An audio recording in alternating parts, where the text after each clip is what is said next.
because I will be looking at you. No, right? It doesn't show. It's on the opposite side. I was thinking do we need to opposite. switch seats? No, I need a new hat.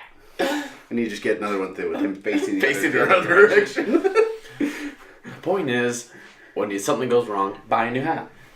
I mean, that's probably the best choice, because, again, the logo will not be seen during our conversation. Everyone's just going to... The advantage is I'm wearing a black hat, so it's not like... There's not going to be a huge change to anything. And with that, it's Pointless Ramblings. Welcome to the basement of ruined family ties, broken friendships, and shattered dreams. We're going to chat with you guys and with each other a little bit about Monopoly and the glorious family traditions that are related to the game. But before we kind of get started on that, I thought it'd be more worthwhile if Drew told us history of the game. So I'm just going to sit back and let him roll and whatever. So nobody really wants to have a history lesson about a board game. Let's be honest. Yeah, that's true. I actually don't care. That's why I gave you the assignment to learn about it. And most people know exactly what Monopoly is. And if you don't, I'll briefly describe it. It's a board game with squares. You buy property. You try and make everybody else run out of money. It's been around forever. If you go to any store, you'll find 100 different versions of this game. It's everywhere. And everybody's played it.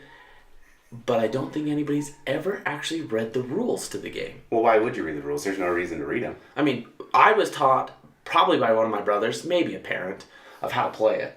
I mean, it definitely wasn't you. I probably taught you how to play the game. Yeah, and I never trusted you on any board game, so... So, really, it's a game that everybody's played, but nobody's read the rules. So, we're going to talk a little bit about what Monopoly is and what you could do to make the game way better than what apparently is in the rules, but nobody actually knows. Hey, all I know is that the rules of Monopoly, when you actually do read them, you find out that you've been playing the wrong rules your whole life. That whole free parking thing doesn't exist in the actual game, but it's the best way to play the game. It's true. Money goes into the middle when you have to pay penalties, any taxes, anything like that goes in the middle, you land on free parking, you get it. Lottery. I mean... It's beautiful. In real life, there's the lottery. Why can't there be lottery in Monopoly? I mean, really, Monopoly was made to show corruption within getting more money, right? It was originally built as the landlord game back in like 1903 or something like that. They came out with the game, right? Pretty close to that. Yeah. And it was called the landlord game. And it was because they wanted to show that landlords over time will just ask for more and more money and take everything you own. And next thing you know, you're living on the curb with nothing. Which is surprisingly accurate when you actually look at landlords and they continue to increase rent and you continue to pay more money for the same piece of property. The same thing you've always had, but it's going to be more expensive. Oh, every single time.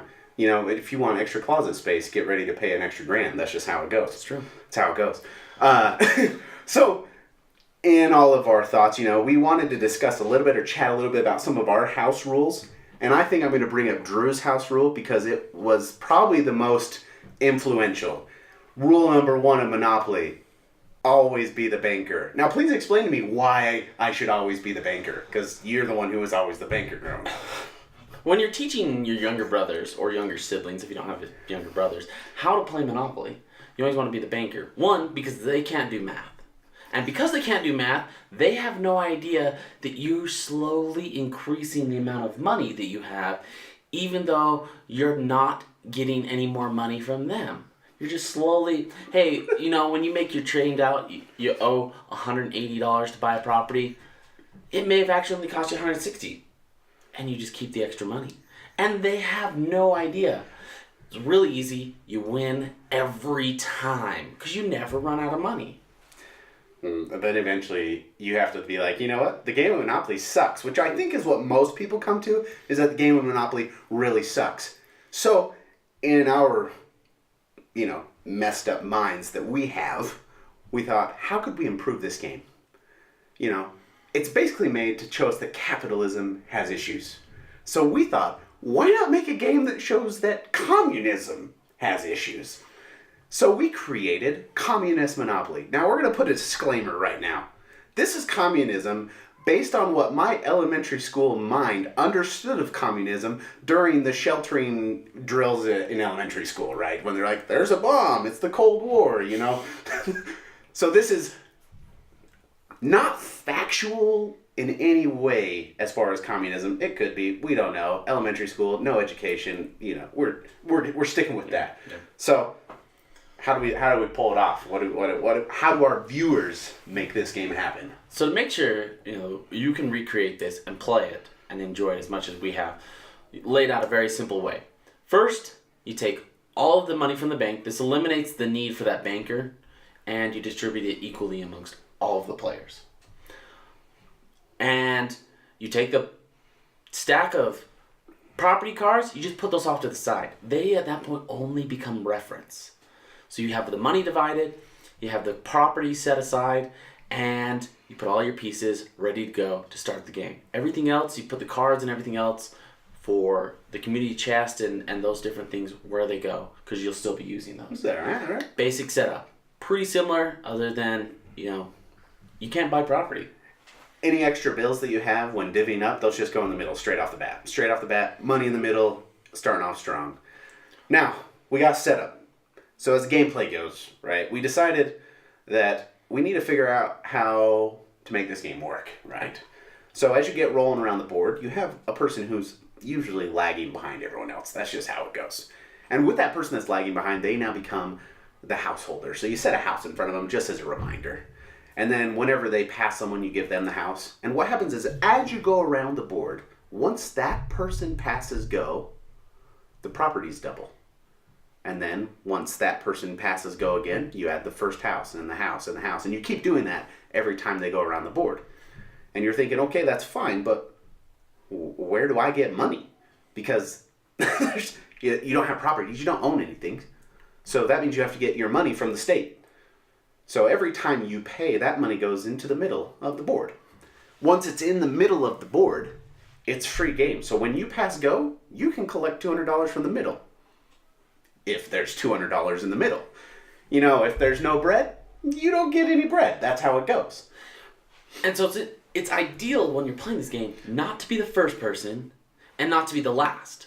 Because as you go, the first person passes go, and there's not enough money in the middle to actually take $200. You may only end up with like $75. Or less.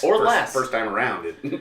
And if you're at the end, you're always stuck trailing people, which means every time you go around the board, everything is more expensive. Yeah. And so you don't want to be the first, you don't want to be the last, you want to be right in the middle.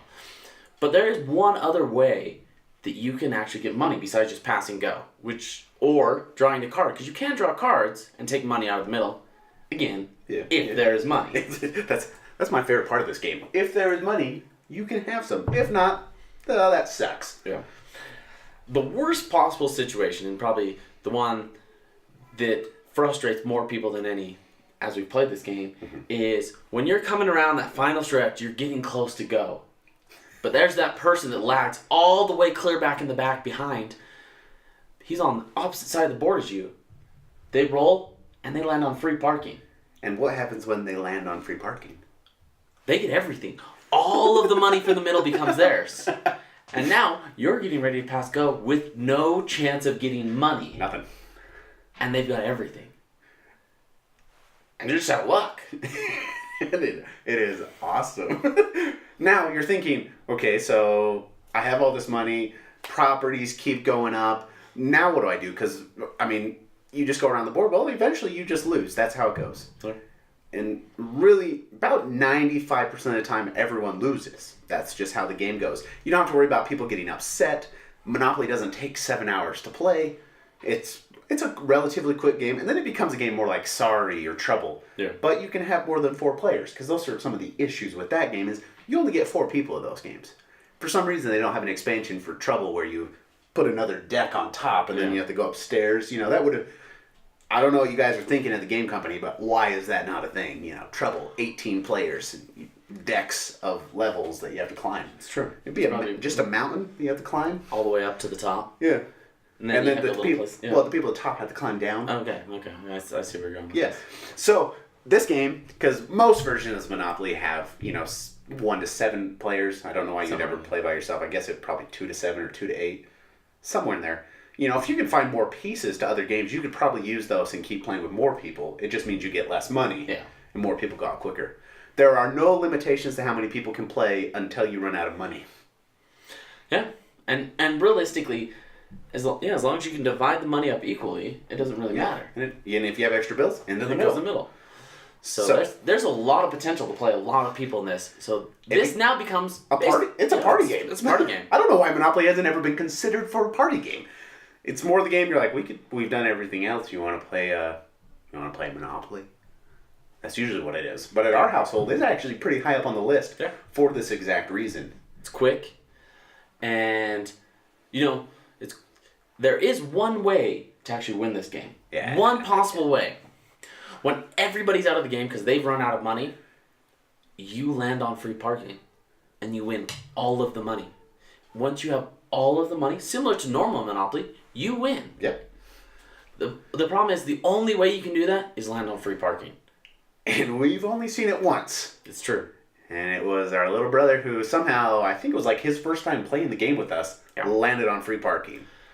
But we've never won since. No one has ever won. I will say, last time we played, I went around the board 4 times as the only person. It's true. And missed free parking all 4 times till I lost all my money. And it was great fun. It was pointless, which is, I guess, the whole point of this show. It was a pointless game, which was entertaining. It's true. Now, I want to talk about one other version of Monopoly, which we have also created in our free time. Because this video, currently, we've been running for a little bit of time, but not overtime, because we had a huge, long discussion before that'll probably get cut. And the viewers are going to be like, hey, how come this conversation is taking place? We don't get to see it. Well, too bad. Yeah. Maybe one day we'll release it as a bonus feature. I doubt it. But maybe. We'll see at what point I pick up in that conversation. But the other one, we've had to change the name of this one for reasons. Yeah. We'll go with reasons. We've had to change the name for reasons. We now call it Zombopoly. Because it's now Zombopoly. It's now Monopoly with a zombie twist. All right. So explain the setup of the game.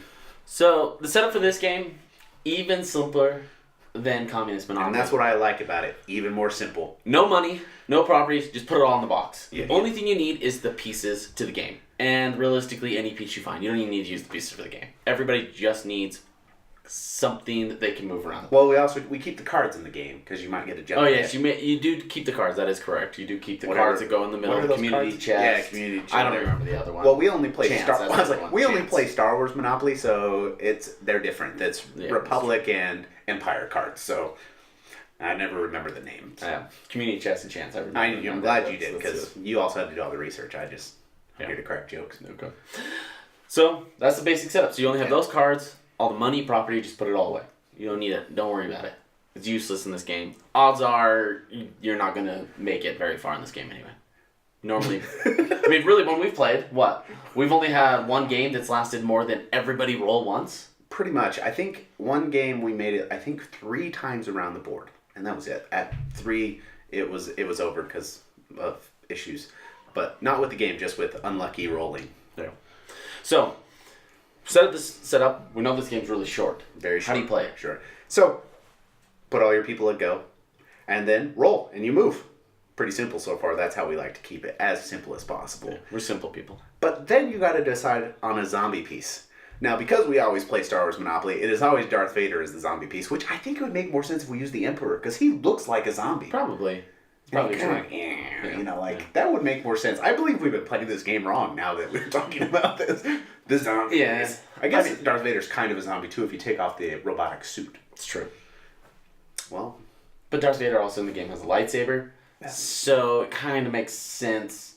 Okay. The Emperor just kind of is this. Well, that's what I'm saying, like a zombie. Yeah. Kind of moves like But I feel like he wouldn't move as fast as Darth Vader because Darth Vader's a zombie with robotic legs. Yeah. So... Anyways, off that tangent, you have a zombie character, and after everyone's rolled, you roll for the zombie character. It doesn't matter who rolls for the zombie characters. We usually rotate through so everyone gets a turn being the zombie. So you are the zombie and your regular character. And then if someone dies, they can take over as the zombie. So, but how it works is once everyone's moved, the zombie rolls. And when the zombie rolls, if he catches up to you or passes you, you die. Game over. You're out. Yep. And that's why a lot of the times this doesn't make it more than a turn, because everyone rolls a 4 for some reason, and the zombie rolls a 7. Game over. And then you can start again. And then you're like, man, this is only the second version of Monopoly I've ever played that only took 2 turns. It's true. And the other version that we've played that only took 2 turns, I have no idea how it happened. I don't even know if we can still find the version of Monopoly that we played. Oh, okay. What version was that? I have no idea. I don't even remember. We'd have to play Monopoly to figure out which version it was. Well, we played a version of Monopoly, and he did something, and I had a card to counter it, and all of a sudden we won. Or I won, not we won. You lost. I did lose. Well, 2 turns. I won. 2 turns. I think I took 2 turns. I think you only took 1. Well, I think I had to have taken a second turn. I had to have taken a second turn, I think, in order to win. Yeah. But anytime Monopoly has cards that you are holding like this, you're playing the game wrong. It's true. No, in my opinion. It's true. Because the only way to play it is communist or Zonlopoly. Yeah. So, that's all I got. That's first week's episode. Now, we hope you enjoyed. Like, comment, and subscribe on our channel. And we look forward to seeing you next week when we create our own versions of Valentine's Day chocolates. You know, I believe Jim Gaffigan said it best when he said they're gamble chocolates. Well, we're going to take some interesting gambles and see who can actually consume what we're gambling on. What are we gambling on? Well, they're gamble chocolates, so everyone you take's a gamble. Yeah. It could be XOX. Do I get something that if I eat the most, do I win something? No, you might get one that tastes good. Okay. I doubt it.